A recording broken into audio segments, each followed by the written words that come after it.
యేసుక్రీస్తు పరిశుద్ధ నామానికి మహిమ కలుగును గాక.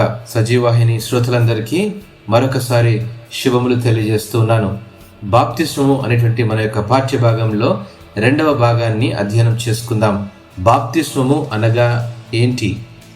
బాప్తిస్మము అనే పదం గ్రీకు భాషలో మునుగుట, ఇమ్మర్స్ లేదా ముంచుట, డిప్ అని అర్థం. నీళ్లలో వ్యక్తిగతంగా ముంచే ప్రక్రియే బాప్తిస్మము. ఇది ఒక గుర్తు. ఒక వ్యక్తి యేసుక్రీస్తు సువార్తను అంగీకరించాడు అనుటకు రుజువు, మరియు వారి నూతన జీవన విధానంలో గుర్తించబడడానికి కూడా గుర్తుగా ఉంటుంది. బహిరంగంగా ఆ వ్యక్తి తన జీవితం క్రీస్తు వైపు నడిపిస్తున్నాడన్న సంగతులకు బాప్తిస్మము సూచనగా ఉందండి. ఈ యొక్క క్రొత్త పాత నిబంధనలో ఉన్నటువంటి ఒక వ్యత్యాసాన్ని మనం జాగ్రత్తగా గమనిద్దాం.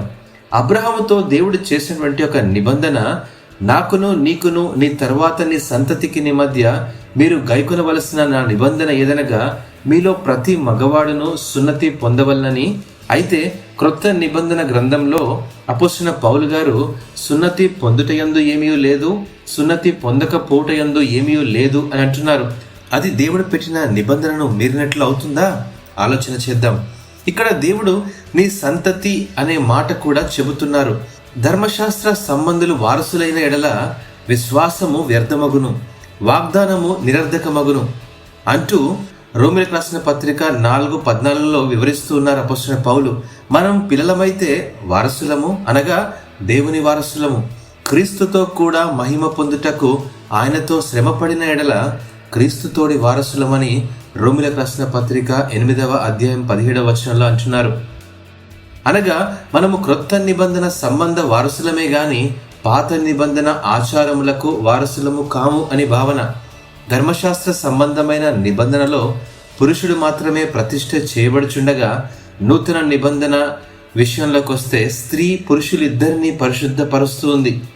పాత నిబంధన నియమము శరీర సంబంధమై దేవుని కట్టడలను తప్పక అనుసరించేదిగా ఉండగా, నూతన నిబంధన నియమము దేవుని కుమారుడైన క్రీస్తును అనుసరించేదిగా ఉండి ఆయన మరణ, భూస్థాపన, పునరుద్ధానములలో పాలిభాగస్తులుగాను పరలోక వారసులుగాను చేయిస్తుందండి.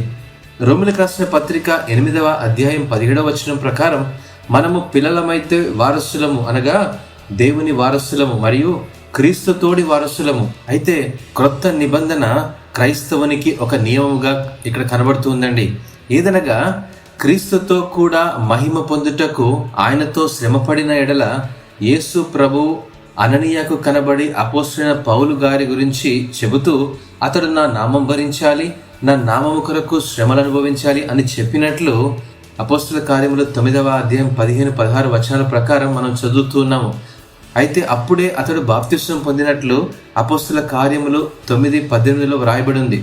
క్రీస్తుతో శ్రమపడుటకు బాప్తిస్మము ఒక ప్రామాణిక సూచనగా ఇక్కడ కనబడుతుందని మనం గ్రహించాలి. ఇంతటితో రెండవ భాగం సమాప్తమండి. మూడవ భాగాన్ని యేసు క్రీస్తు వారు ఎటువంటి బాప్తిస్మం పొందారు తర్వాయి భాగంలో ధ్యానం చేసుకుందాం. దేవుడు ఈ యొక్క వాక్యమును ఆశీర్వదించునుగాక. ఆమెన్.